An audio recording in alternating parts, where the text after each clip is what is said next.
Welcome to the Amigos podcast, episode 2. This week we're going to talk about Superfrog. But before we do, we've got a couple other things to get to. First up, some Amiga news. Amiga news. So, remember that Kickstarter we talked about last week, Aaron? The coffee table book. We talked about that, but we also talked about another one. I don't even know if I mentioned that was a Kickstarter, but do you remember the housing, the case? The plastic casing, yeah. Right. I did a quick update on that. They are looking for $135,000 to make this thing. Mm-hmm. They've got 20 days left, so they are up to $34,000, which is pretty good. I guess injection molding is just super expensive, but so they are about a fifth of the way there. Well, presumably, the only thing I know about plastic molding is from my days working for a printer manufacturer, and I know the plastics were expensive, and I always heard it was a pricey endeavor to do that sort of thing. I'm not terribly surprised. I'm assuming that the cost is because they have to buy a certain amount to get a factory to manufacture it or something like that. Right. And so that doesn't surprise me. And that seems like a lot of money, but when you think about what they have to do to get it made. Mm-hmm. I think everything, when you're doing molding, everything has got to be made from scratch, all of the metal work and everything. And so it seems like, it doesn't seem like that's outrageous, but I'll keep an eye on that and each week kind of give you an update on where we are with it. Another thing I found, remember last week we were talking about, with the same Kickstarter, all the different kinds of ports that are going to be cut out of it. So there's one for a compact flash card, right? All that stuff. Yeah, that's great. And I told you that I thought I saw an HDMI out, and you scoffed at me, and you said it could never be done. Well, I was surprised.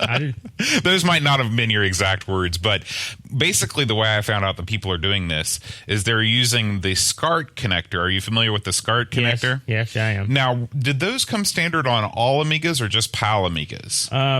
They are not a part of the NTSC unit. Now, it's been mine. I'm guessing a SCART connect. There's a port that a SCART connector goes in. Mm-hmm. I guess over here the equivalent would be sort of like RF. Like on the old, only Atari 2600, just the thing that goes in a little box in the back here. Mm-hmm. I guess over there they have the SCART ports. And SCART ports, I wish we had them because they're great. You can do a lot with them. Right. Calling it an RF is almost selling it short because it can pump out RGB, video, just kind of a direct line out. I'm talking about our equivalent was the RF, which was much crappier. Yeah, which was awful. So, but I didn't know if Amiga had a special deal where, all of their models came with that SCART out. So on the Amigas that you have, for instance, they don't have it, right? I don't think any Amiga has a SCART. I think the Amigas I've seen have a video port in the back for output to a monitor, and then they also will have a RCA jacks, red, yellow, red, white, and yellow, right? I'm guessing the SCART hookup is something coming, some sort of gimmick that hooks into the video port on an Amiga. I don't think they made a different Amiga that had a SCART. I could be wrong. Now the CD32 may have had a SCART. I'm just not that familiar with them. I've seen connectors that were SCART cables, but I've never actually had anything that had like a SCART connection on it. Okay, so maybe some of our PAL listeners can tell us about what. If the SCART connector came native or if it was something that had to be added on later. But anyway, the SCART connection is what is basically making this thing. You can do a SCART to HDMI. And it's some sort of adapter. Yeah. Now, I know there was a cat down in Australia, I think, or maybe it was New Zealand, that was selling this gimmick that would let you output S-video out of Amigas. But I don't think I've ever seen one that. I mean, well, now that I think about it, they've got ways to hook it up to a VGA monitor. So it's not terribly out of range to think they'd have an HDMI. I'd be interested to see what it looked like. Right, and obviously it would be the video-only portion of the HDMI, because there'd be no way that that sort of a setup would put your video out, right?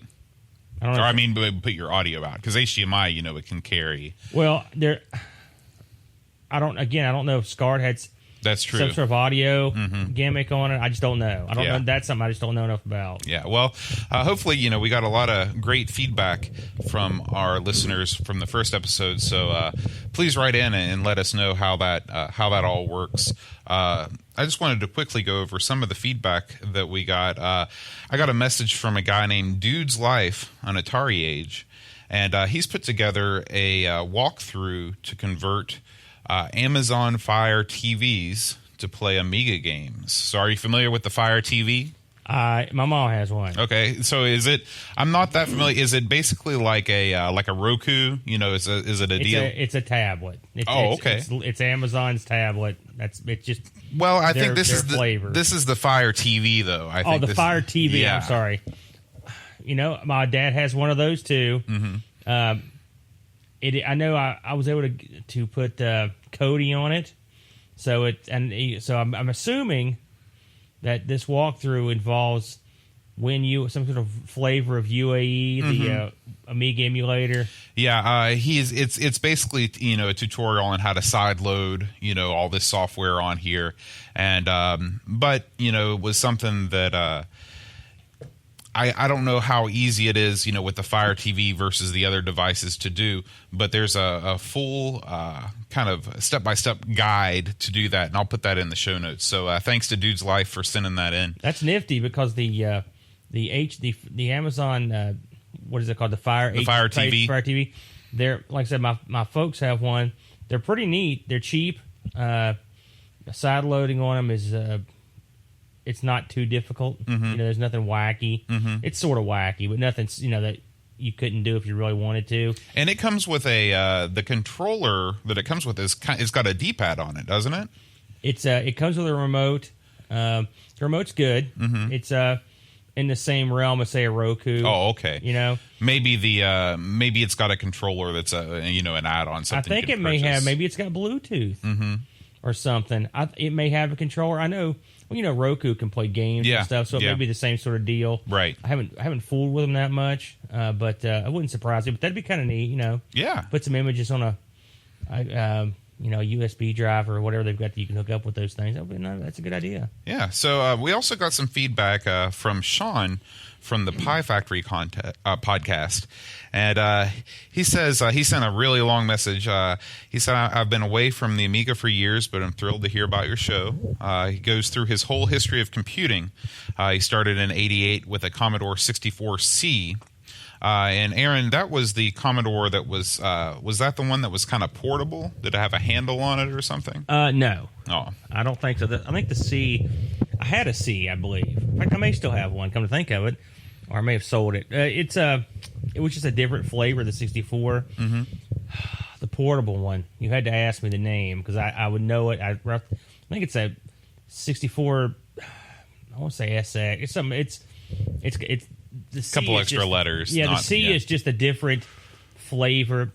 I believe it wasn't as popular as your old brown bomber because of some certain I think at that point, weren't they trying to get the Commodore to look more like the 128? I think it had a little bit more of a whitish color instead of that brown. Yeah, it was. Okay, it's coming back to me now that we talk about it. Yeah, I believe it had a few incompatibilities, and the original, the old brown one had some flaws. It's a lot like the Atari 2600, and I was not a Commodore 64 guy, but I know a little bit. And from what I recollect, some of those flaws, I believe a major audio issue was exploited quite a bit, and so I believe that maybe they cleaned some of that stuff up. When they did that, where some of these software authors had used those flaws, it caused stuff to not work as properly. Mm-hmm. So. Yeah, so he talks about, when he started college, he wanted something better, and he ended up picking up an Amiga 600. And he said that the Amiga community sees that as a game machine, but he loved it. He said he loved the small size and everything, and he's been an Amiga fan ever since. So one of the things in his message that I wanted to ask you about was he talks about this thing called the Amiga 1 that came out in the early 2000s. Do you know anything about the Amiga 1? I seem to recall that it was it was expensive. Mm-hmm. It was not. This is, of course, by this point, Commodore was out of the picture. Right. I don't know who made it. It could have been. I'm not sure even who owned the rights at that point. Mm-hmm. I believe it was this kind of gimmick that could run the new Amiga OS, but I think it was sort of a PC-ish thing that they used. Well, that's what he says. He says that it was basically a motherboard that ran OS4, Amiga OS4, right. But it was basically you could basically stick it inside of a Mac, a G3 Mac, and it would run. I guess it would run that too. So maybe it was kind of a dual booting system that could seamlessly run older apps. That's I'd say it's not what I thought it was. Mm-hmm. I'm not familiar with that. I'm not a Mac guy, so mm-hmm. It's something that may have just slipped by me. Right. Right off the top of my head, it seems fuzzy, and maybe I've heard of it, but I don't remember anything about it. But it's pretty incredible that Commodore went out of business, where the Amiga basically shut its doors in '94, I think, and so this thing came out in the early 2000s. So, but the one that he had was the Micro Amiga 1-C. And anyway, he said he ended up selling that later, but he's thinking about getting back in to the Amiga scene, just doing some emulation and stuff like that. So, and then he also talks about last week we talked about 5 1/4 floppy drives, and he said that they did exist for the Amiga, but their only purpose was really just to read PC formatted discs. That was what I believe. I was thinking about this during the week. I also believe they made some sort of gimmick. In fact, I know they did. That would let you hook up a 1541 up to the Amiga. That's the Commodore drive, right? I think there is, yeah. And I don't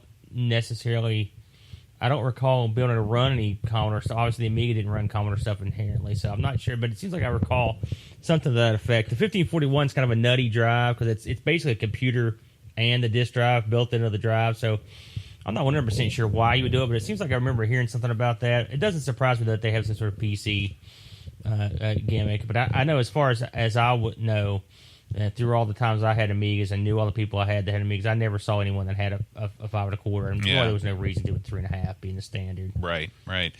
Well, we got some other feedback too, and I try to reply to everything that's on the blog. We got some feedback from England, from Australia, from Sweden. So it's awesome. Yeah, this show has really it's developed a global reach even in its early stages. So thank you so much for listening, and we're going to go ahead and scoot on over to the next section. Now we're going to talk about some Amiga hardware this week. So, Aaron, what do you have for us? Well, since we just celebrated the anniversary of the Amiga 1000, I thought I'd just quickly go over a few of the peripherals that were out for it.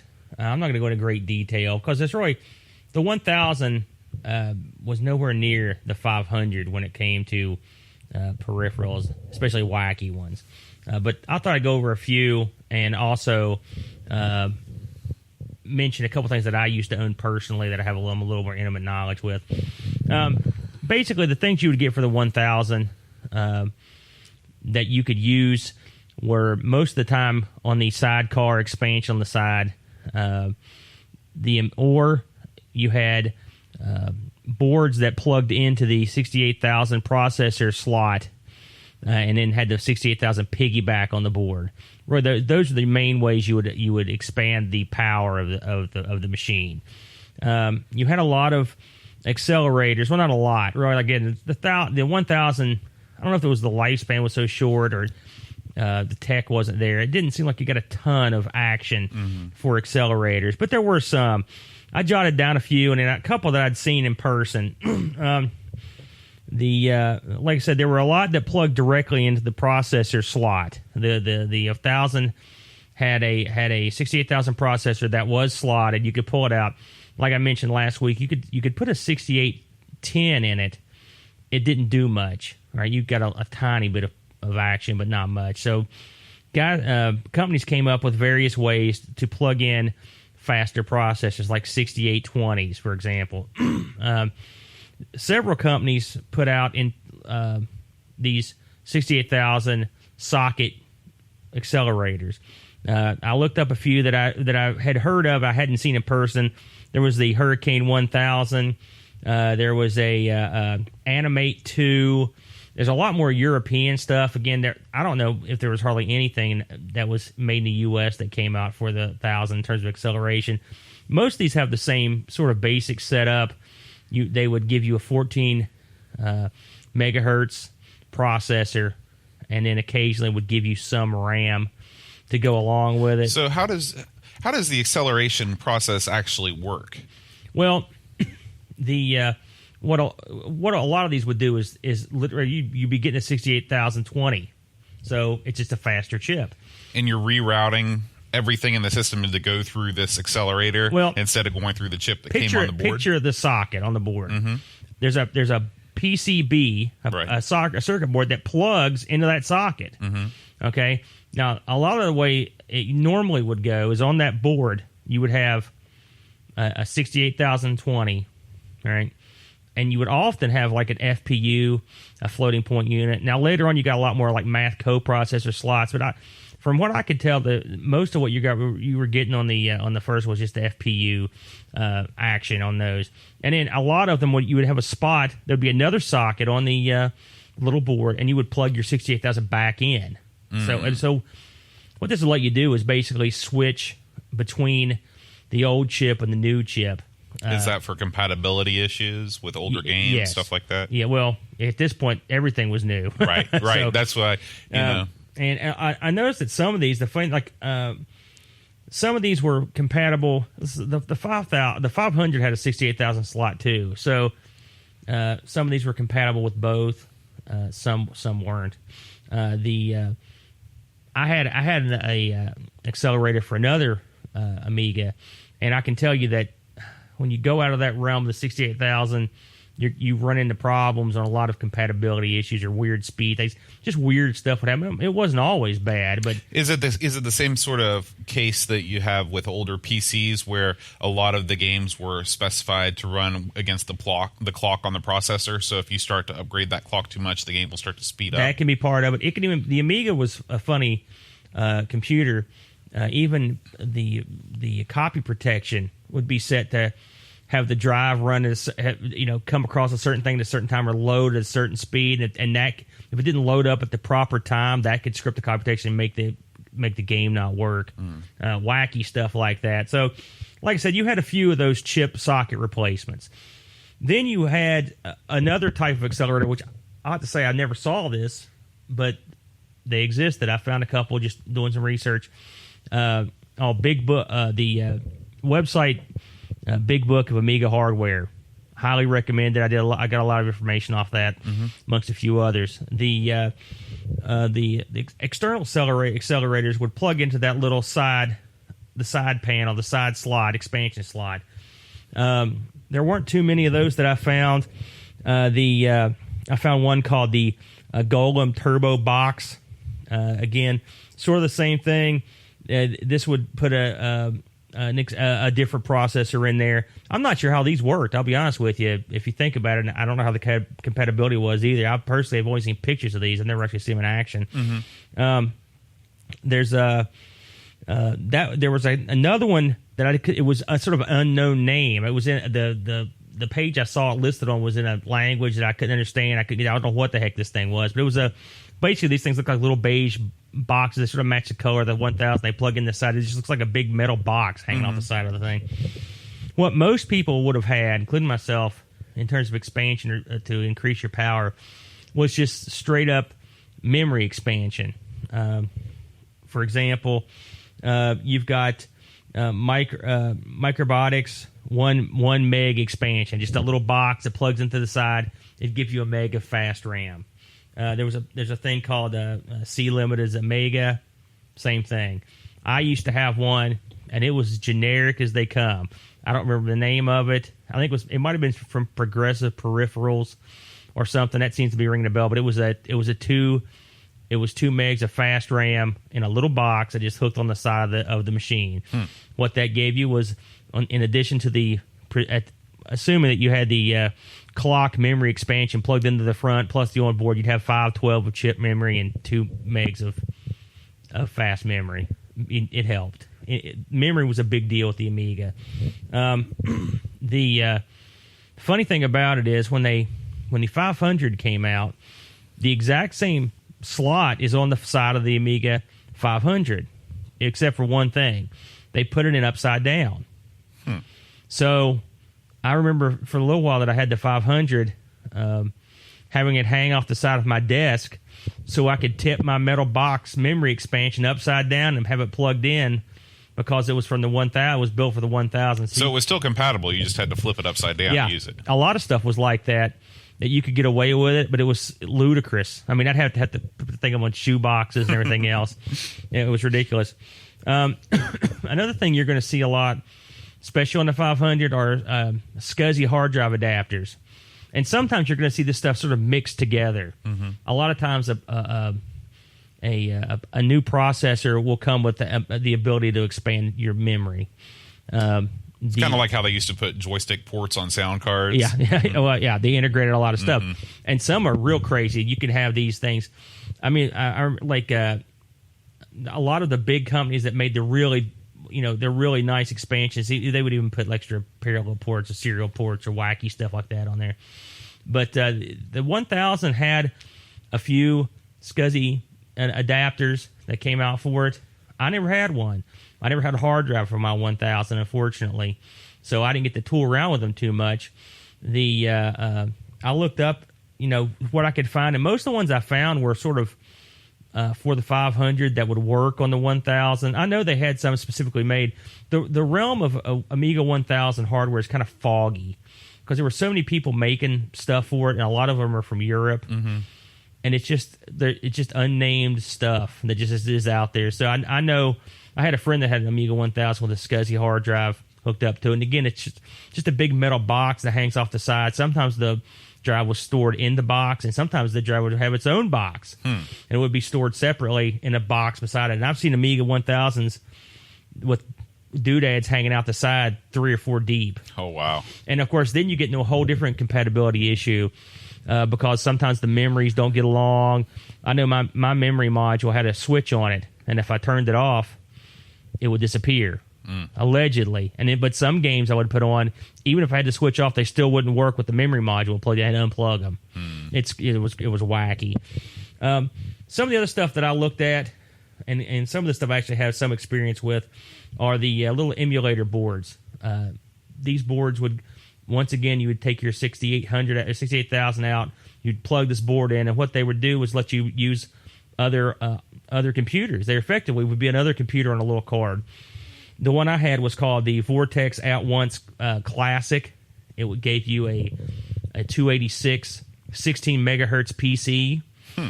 Your Amiga could read the PC discs. It gave you CGA graphics and was pretty good. Actually, it was a pretty good little bit of hardware. How much did that run you back in the day? Boy, I want to say $200. Because at that time, well, let's pretend like it. If you bought that when it first came out, that would have been in the it first came out in the late '80s. Would you say? I'd say this was probably probably say 87-ish. So the 286 was still a contemporary machine at that time, right? Yeah. Oh, yeah. I mean, by this time, the PC had passed it. But, I mean, you weren't going to get on this thing and play the latest games. It was CGA compatible. But it did a good job. I ended up ditching it because the piece of software came out. I think it was called CrossDOS or something like that. That you didn't even need any hardware. It would just run it, it would run it almost perfectly with just software. Just software emulation. Right. Another company, and I'd read about these. I'd never seen them. There's a company called ReadySoft, which you may have heard of. They made a lot of the Laserdisc stuff for the Amiga, and I think they went on to be the company now that markets all the Laserdisc stuff for the PC. Their name escapes me. I can't remember the name right off the top of my head, but they've held the rights to the laser to the like Dragon's Layers and stuff forever. they made a little gimmick called the AMAX, and the AMAC was a Macintosh emulator. It hooked into the floppy port of your Amiga, and then it had pass through for your floppy drive, and it let you run Mac stuff. Again, I had a piece of software that let me run Mac stuff if I wanted to, and it looked pretty like it was doing a pretty good job, but I didn't have any Macs with a trial on it. Mm-hmm. But it's pretty amazing though that they were building tools like that, for the community. I guess even then, sort of like how Macs still are today, a lot of people, they like the platform, but they need the compatibility, with other platforms. So, but I mean, this is really far ahead of its time, coming out in the 80s and doing software emulation. I remember being very impressed. The fact, back in those days, I didn't see a lot of emulation. I think the first thing I ever saw emulated was someone had rigged up a Game Boy emulator for the old PC way back, and it would play a couple games, but real slow. So to see the PC come up, I mean, this thing wasn't horrible. It was okay. And the Mac ones, I mean, I would tool around on it. It looked okay. Mm-hmm. It's like it ran pretty well. And it was so I think that's kind of neat. I think they had some Power PC expansion stuff. I know they did later on. I'm not sure how much that would come into play with the 1000. But I always thought it was neat. I always used to tell my friends, you got a nice computer there, I can emulate it with a disc. They would drive them nuts, and I'd fire it up. Something else the Amiga had a lot of was little sound digitizers. I used to have one. It was the who made this thing? It was a crazy little unit, and it was the Sunrise Perfect Sound, and it hooked into the I believe it hooked in the parallel port on the 1000, and it just had two little speaker inputs on it, and I believe it had maybe a knob. You'd plug in, you'd run your program, digitize sound. Big deal back in the day. It's not like today you would just hook up a laptop and go. This was, I couldn't believe it. It was, it was baffling that you could make your own sounds, and digitize them. Oh yeah. Were you limited to I guess you were limited to a certain length of a clip? Could you get 5 seconds or something like that? I think it was space. I think it was limited on how much space you had. Mm-hmm. And it did a good job. If you sat there and it wasn't awesome, but it was pretty good. Oh, yeah. Especially given the era. Another thing that was a big deal was digitizing pictures and video and stuff like that. I had a little picture digitizer called DigiView. It was the oldest version. I had it. It was made by NewTek, and if anyone's into Amiga at all, they know NewTek are the guys that went on to do the video toaster.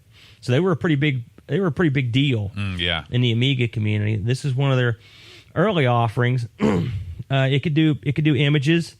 It had a color wheel. You would have to set in front of your computer or in front of your camera, and you would digitize whatever image you were shooting in red, and you'd spin the wheel to green, then you'd spin the wheel. It shows you, and then it would smash all this together. This thing could do 32 colors at 360 by 480. And the old ham standard, which ham was like hold and modify, was just a picture standard of the Amiga. And it could do 16 colors at 720 by 480. And then they had their own proprietary, I think it was 21-bit image. That was fun. I used to play with it. I wasn't very good at using it, but it was something neat to have. This stuff usually lived on in future versions, but hardware peripherals get a lot more wacky as you go up the line. The one thing I did want to close with, I was reading a magazine, I'd say it was 88, something like that. The Amiga 1000 had long since become obsolete compared to the new ones. And I really desperately wanted Zorro ports, which are the slots that the Amiga 2000 and 3000 would have. The big tower machines. Right. Well, of course, the Amiga 1000 has no slots like that. And I saw a guy advertising this thing in the back of a magazine that was sort of like a Bodega Bay type case expansion. A Bodega Bay made these boxes that you would plug your Amiga 500 into the side port, and they sort of sat around the 5000. It would give it all these Zorro slots and external drives and stuff, front mounted. It was really nice, and I really wanted one. And I advertised one for the Amiga 1000. Can't remember the name of it. And I was so desperate to get this thing, and I waited, and no one ever talked about it again. And so finally, I saw that the ad had a phone number. I called it up, the company, and a French guy answered, and I found out I was calling Canada, and they had no idea what I was talking about. So they got the only guy in the office that spoke some English, and all he could tell me was he didn't know where it was at. That's all I can understand. So I looked all over the net for this when I was writing this up, and I still can't find it. So I'm going to go on the assumption that thing never got released. So what can you do? Right. Yeah, it's vaporware is a common occurrence in every classic computing platform. Yeah, I guess they didn't see a lot of money in a 5-year-old computer's case expansion. Right. So maybe they made the right call. Well, let's go ahead and move on to our game of the week. Amigos game of the week.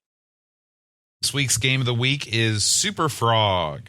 Superfrog is a one-player scrolling platformer published in 1993 by Team17. Team17, most famous these days for the Worms franchise and all its sequels. I think Worms has appeared on every platform since the Amiga. Love that game. It's wonderful. Yes. And the team that put this together, they really they were involved in a lot of stuff. Team17 they put out some really good games. Oh yeah. The coder was Andreas Tadic, and I apologize for all these names that I might mispronounce. He was also known for doing the Alien Breed series. You familiar with those? I am. They were a popular series on the Amiga, and I played them, and they were pretty fun. Yeah, there were a ton of sequels, and they came out on multiple platforms. So the graphics were done by Rico Holmes, and he also worked on Worms. He worked on a game called Full Contact, which is a fighting game. And then also there was a second guy on graphics, Eric Schwartz, and he appears to only have worked on Superfrog. All this information comes from the Lemon Amiga website. And the music was done by Alistair Brimble. Do you know anything about him, Aaron? The name doesn't sound familiar. Well, he's the guy that worked on a ton of games. He did a ton of games for developers like Codemasters and Microprose. And I thought that you had some information about him. Eric Schwartz is who you got information about. Yes. Well, let's find out some more about Eric Schwartz, shall we? Well, anyone that knows anything about the Amiga probably is familiar with Eric and his work. He has the unofficial mascot for the Amiga from back in the day, Amy the Squirrel. If you were into the demo scene back in the day, or just like downloading the little animations, Eric was around for a long time. I did some research on him. Looks like he started piddling around in '89. Amy appeared in her first full-length demo in '93. It was called A Walk in the Park. I remember it. Amy the Squirrel, if you haven't seen her, is basically this incredibly sexy squirrel. I mean, that's the only way to describe her. She's a sex pot squirrel that walks around, and all the other animals and everyone else freaks out when they see her because he's super hot. This guy made about a zillion demos. I think he probably... I tried to count up as many as I could remember, and it looked like he made over 50. Wow. He just was everywhere, and you always saw his work, and you always loved it. I did a little kick in to see what he was using to make this stuff. From what I could tell, he was using Deluxe Paint 4.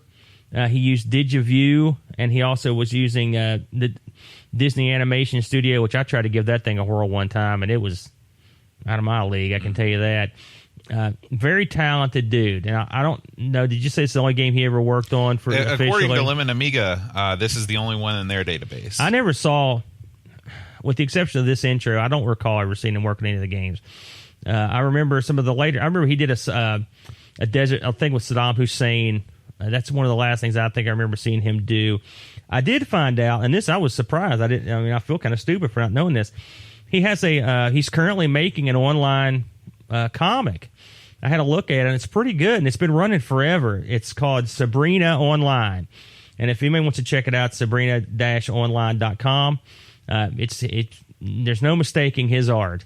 So if you were an old Amiga guy from way back and you flip over and have a look at that comic strip, it's the same. It's the same stuff. Awesome. So, but a very prolific demo guy, and certainly someone that most people in the community know.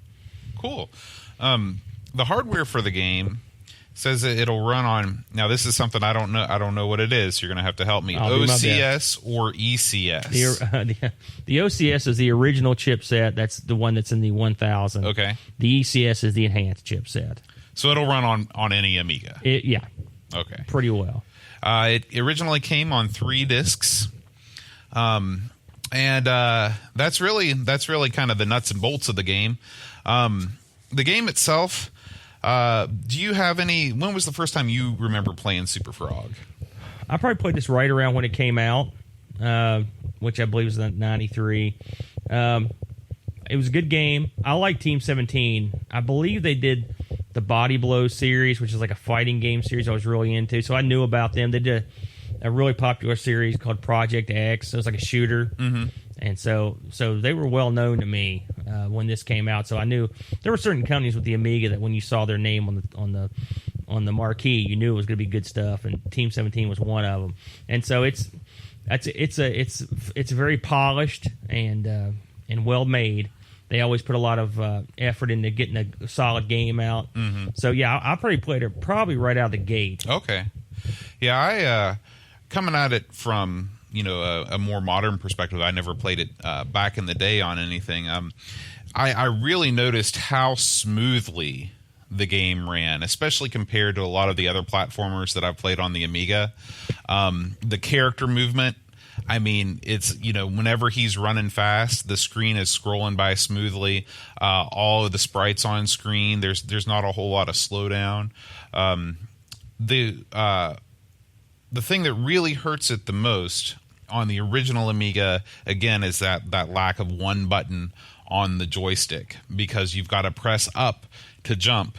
And from somebody that's gone through their whole life with pressing a button to jump, unless you're playing a fighting game, it makes it a little bit awkward. The same thing goes with whenever you're firing the projectile that you get. You have to hold down the button and then press in a certain direction to get that projectile to fire. Now, I do give them props for producing a projectile that could fire in multiple different angles, so that's cool. But the levels they're laid out in much the same way as Sonic the Hedgehog. If you're going to say, well, is this more like Mario or more like Sonic? It's definitely more like Sonic. The speed is there. What's not there is any real reason to have the speed. When Sonic gets going, he can go into a ball and he can kill enemies. With Superfrog, you run down the hill, you're going real fast, and sometimes you just run into some spikes and you die. It's a very challenging game. You do have an option to start with 3, 5, or 7 lives, which is useful. When I played, I always played with the default 3 lives for our high score purposes. One cool thing that I found out by researching this game is, and this is something that I'm sure is common knowledge to all of our British listeners, but the drink in the game, Lucozade. Did you do any reading into that? I knew it was a real drink. Mm-hmm. I've never had one. I haven't either. I'd heard of them. It must be good. Yeah, Does a good job for the frog. It's funny because you think about energy drinks really becoming popular within the last 10 years or so, at least in this country. We always had Gatorade, but this is one of those drinks that comes in the small bottle, kind of like a 5-hour energy or something like that. It was first created in the 1920s, so it's been around for a while. One of the things that I thought was kind of cute about Superfrog is that he's not really a super frog. He can't really fly. If you watch the whole intro, the wind is blowing his cape, and then he breaks the fourth wall and it goes off screen, and you see the guy with the fan. So I thought that was pretty funny. And he doesn't have any kind of magical powers other than drinking this Lucozade. There's plenty of stuff to pick up in this game. I like games where you collect a lot of stuff, and there's fruit everywhere. There's coins you collect to be able to complete a level.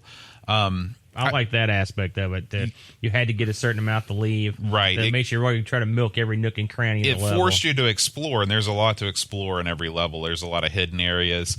I did find that the levels sometimes were a little bit too long. I kind of wish they were a little bit shorter. But overall, that's a small complaint. I think overall, I was pretty happy playing this game. The reviews that came out in magazines were generally favorable. Again, this comes from Lemon Amiga. Amiga Action in June of 93 gave it an 89. Amiga Computing gave it a 93. The lowest review that I found was Amiga Power, which gave it a 78. It's amazing that there were 7 different Amiga magazines in 1993. Yeah, the people in the UK were very fortunate to get so many different magazines. I used to import them occasionally, and they were great. They come with a cover disc and stuff. In terms of this game, would you say the 78 for the last? That seems incredibly low. I mean, it's a pretty good game. Me personally, the problems I had with it were control based. I just didn't feel like that Superfrog controls that well when you're trying to land, especially when you're landing on those tinier foes to smush them. It was really tough to hone in. I mean, not having a jump button and having to push up, it is a problem. But if you landed okay, I wish it was kind of maybe a little floatier, or maybe they'd made some of the opponents a little larger. Mm-hmm. Some of those guys, those little green things, and you've got to jump on them twice to kill them too, right. Which is odd. The fact that what you said about the speed, I agree. It's you could really move, but it wasn't necessarily going to do you any favors when you got there. The way your guy flew around, there were a lot of blind jumps, and like you said, you hit those spikes, you're done. Right. There is no do over. You're done, and so it can be frustrating. Now, on that much said, I sat down and played this with my son, who's 5, and he loved it. He loved the game. He played the crap out of it. He played it all evening long, and he still asked me to play it today.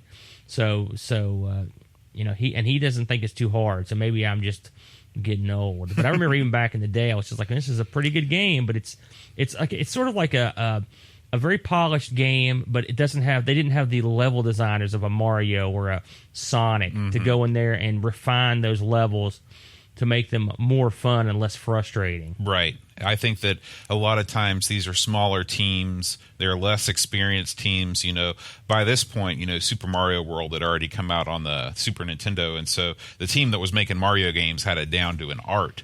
And the same thing, I think Sonic 2, that might have been 94, but there'd already been that first Sonic game, which you can definitely see, in the level design that this was kind of taken after. This game had a couple ports. It was ported first to the CD32. I think it was probably one of the big ballyhoo. It was probably released around the same time the CD32 was, don't you think? Yeah, and of course, porting the CD32 requires basically no porting. Mm-hmm. So I don't know what enhancements that has over the original versions. The CD32, though, for all intents and purposes, is an Amiga 1200 with a CD-ROM hooked to it. Mm-hmm. So yeah, it the only one that I could find is that it takes advantage of having the 2 buttons on the controller, so you can jump instead of having to press up. It was also ported to MS-DOS. That surprised me. Yeah, I read that, and I would have never guessed that. And it looked okay. Did it look okay? Because a lot of those DOS ports are. I watched a YouTube clip, and it looked. I mean, I know there's some levels. Like, for example, the second to last level is a space shooter, and which they called it Project F, which they were sort of like parodying themselves. So they made Project X. The PC version doesn't have that, from what I read. So there's some things missing. But I was impressed that the PC. Of course, by this time the PC, 93 was better. A lot probably had caught up in a lot of ways to the power, with the separate video cards and stuff. So, but it's still, I was surprised that they made a PC version. If you look at ports of other console games, like the port of Street Fighter 2 for DOS, is terrible. There's all kinds of just. Yeah, the Amiga one's not too good. That's either. true. Yeah. So I mean, maybe console ports to PCs, didn't always go well. But I'm glad that the Superfrog port went well. There was actually another Amiga version released in 1999. which full 5 years after the official end of the platform. Though I guess the only difference was the box art. And more recently, it was released for the PS3 and the PlayStation Vita. Did you take a look at any of those, any of the re-released versions? Well, I actually downloaded this for my tablet. Mm-hmm. I was disappointed, and the reason is, this is going to sound like a stupid reason, but one of the best parts about Superfrog is the music. It's really good. That opening title that little title tune is very catchy, and for whatever reason, the Android version didn't have any music at all. It took a lot away. Yeah. Otherwise, it looked, it was okay, but I like the music, And it's when you're used to something and it's gone, you lose a little luster. Right. Now, does the Android version have the redrawn art? I don't know. I mean, it looked pretty much the same. Okay, so the ports for the PS3 and the Vita, they've totally redrawn all of the assets for this, and much to the chagrin of many of the classic Superfrog fans that I read online, they said that it makes the game seem like a Flash game. That the animation, although it looks clean, it looks like it was kind of put together in a hurry using pre-existing art for the fruit and stuff like that. Some of that is probably just old people wanting things the way they wanted it, the way that they've always been. But it's good to see any kind of Amiga ports coming to the newer systems. Well, I've played a few of the ports that came up from the Amiga. In fact, the two that come to mind were this and Wings. I can tell you without hesitation, Wings is much, much, much better of a bring up. They really did a good job with it. This is pretty much straight up. Really, graphically, I didn't notice that much of a difference, but honestly, I didn't play it all that long. When you've got an Amiga sitting there, and if you feel the notion to play Superfrog, I just usually fire the Amiga up. Right. So. Well, now it's time for the moment you've all been waiting for, the score competition. I think I did better this week than I did on Hybris. I think I might have beaten Aaron. Yeah, because I'm not going to lie, I didn't do well. One of the things that we neglected to mention is that the scores can be wildly varying because of the gambling mechanic. Oh, the gambling is awesome. I will say I did like that. In between levels, you can wager coins that you collect, or coins that you're rewarded throughout the level for collecting different things. You can either take a set number of points, or you can gamble for a lot of points. The slot machine is really cool. It's well thought out. There's kind of a tree that you can follow on the right to kind of push your luck once you win. It's like a fruit machine, right? Right. It's like a fruit machine. It's very European. But a lot of the times, I just lost and I just got tired of losing, so I just started taking the points because I was so determined to beat you. I always played the slot machine. I'm guessing before you get in the score, I'm guessing you didn't finish the game on your 3-man. I did not finish the game. Did you happen to watch the game get completed? No, I haven't watched the later stages. I sat through it, and it's a long game. Oh yeah, it goes on forever. It's got six zones that are, and they're long, like you said. And I watched the whole game because I kind of wanted to see what the ending looked like. And I'm gonna spoil the ending for anyone that hasn't seen the ending of a 1993 game by now. The witch is the bad girl in this. That turns into. So at the end, this has undoubtedly one of the lamest boss fights I have ever seen in the game. Basically, you just hop on this. It's on this witch as she flies around your girl. It was so disappointing. I will say that was kind of a real bummer. If I had played through this long thing, I mean, the levels are varied. I don't know if you have seen any of the levels. I did. I've skipped around through it, on YouTube, watching different playthroughs and stuff. I mean, they're a lot of different guys. I mean, this was no budget title. I mean, they put a lot of time into this thing to make all these levels, but the ending. It was not good. Of course, the way I played, I would never see the ending. Me neither. So, my score was 328,450. Well, you have gotten your revenge from last week, I'm afraid. My towering score, 89,900. Wow. It was I tried and I tried. I've never been good at this game, and the beat goes on. I'm still not good at it. Well, I'm happy. I'm glad that Congratulations. we squared it up, and next week it's just a brand new slate. So, speaking of next week, you offered to let me choose the game this week. What are we playing next week? Because I'm interested to see what you pick, Bo, given your limited exposure to the Amiga. Well, I thought that I'd choose a game that I think was originally released on the Amiga, but is one of my all-time favorite platformers on the Super Nintendo. All right. And narrows it down. And this is another game from a British studio, Ocean. Okay. And the name of the game is the Addams Family. Oh, boy. And having seen you play this in the past, I'm instantly concerned. Now, I don't know if we'll be able to do... There's places in that game where you can run up your score infinitely and there's no time limit. So I don't know if we'll do a score competition next week, but I'm interested to see how far you can progress. I can tell you without hesitation, I don't know any place I can run up the score. So if anyone out there wants to give me a hint, I'd be more than happy to listen. So we're going to go ahead and wrap things up now so we can start our live stream. We are going to stream Superfrog for as long as we feel like, and we might even fire up another couple games, just depending on if there's anybody watching us, and we'll archive the stream and throw it up on YouTube. Thank you all for listening. We plan on recording on Thursdays and most weeks. Next Thursday, I'm going to be gone at band camp. I'm a band director, and I've got to go to band camp, but we'll be back after that. And so, what else am I forgetting? Anything? I think you summed it up, sir. All right. Well, for Aaron Dowdy, I'm John Schaller, and until next week, Adios.